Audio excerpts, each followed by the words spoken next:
In this video, I'm going to be talking you through the body self-defense system. If you're someone that wants to shed a few pounds, whether it be for health reasons or maybe you just want to look good on the beach, then this video is for you.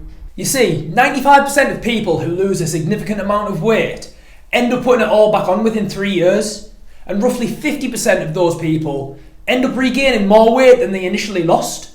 And then sometimes those people try to lose the weight again, only to regain, and then they find themselves in a vicious cycle of yo-yo dieting. And I know some of you might be thinking, Brio, chill out bro, I'm going to get in shape for summer, I'll hibernate all winter, then I'll get in shape for summer again. That's essentially yo-yo dieting, don't sweat it. And while that does sound all well and good in theory, it comes with a physiological cost. And that cost comes in the form of the body self-defense system, which is a three-pronged attack to defend the body from famine. See, as I touched on in my last video, the body's main aim is survival, and many years ago famine, which is a serious lack of food, used to be a threat to our survival. So our bodies put in place this defense system so that we had the best possible chance of surviving when famine occurred. So from an evolutionary perspective, it makes total sense. But what exactly are the three prongs of the self-defense system? After all, if you're going to beat it, you've got to know what you're up against. So first of all, we've got metabolic adaptation. Now we've all heard of our basal metabolic rate, or our BMR, and it's essentially the calories that we expend at rest. So one of the first things that the body does when we start dieting, and remember the body's perceiving this as famine, is it turns our metabolic rate right down. And in fact, it turns it down even more so than we would expect to see given the weight that we lose.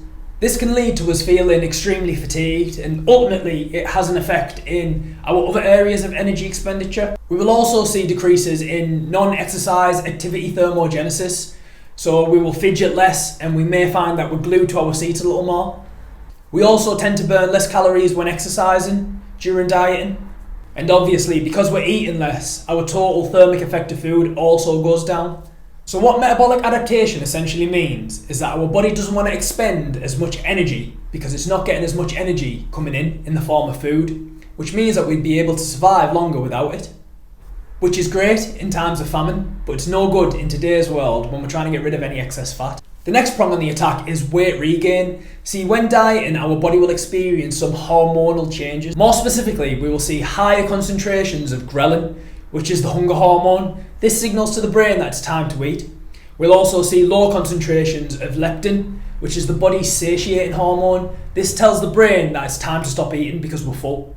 In addition, we also see that the fat cells become more insulinogenic, meaning that they're primed for storage. So essentially, you've got your hormones telling you that you're hungry, and then when you do eat, they don't want to tell you when you're full, and then anything that you overconsume, they send straight to your fat cells. Why would they do this? Again, these would have been the signals that we needed back in the day during times of famine to motivate us to go out and get food and then to be able to consume as much as physically possible when we find it. And finally, if you thought it couldn't get any worse, we have the final prong, which is to prevent future weight loss. No, God! No, God, please, no! No! No! You see, contrary to popular belief, when we lose weight, fat cells don't actually disappear, they just simply reduce in size. However, the same could not be said for the inverse, meaning when the third prong is activated, our body can actually generate more fat cells. That means that the potential for weight gain is now far greater than what it was before we dieted, and it could well be the reason why roughly 50% of people end up gaining more weight than they lose when dieting. And that is why yo-yo dieting can be very counterproductive, especially in the long term. In fact, a study in rats found that after every cycle of weight loss and weight regain, it becomes harder to lose the weight and easier to regain it in the following cycle. And it's been observed in humans too. But it's not all doom and gloom. Remember, 5% of people do succeed, and perhaps you even know one. In my opinion, the main things to consider are accuracy and precision in food intake, as well as sustainability and patience. But that's all for another video. But that's it from me on this one. If you have any questions, drop them in the comment section below, and I'll see you in the next one.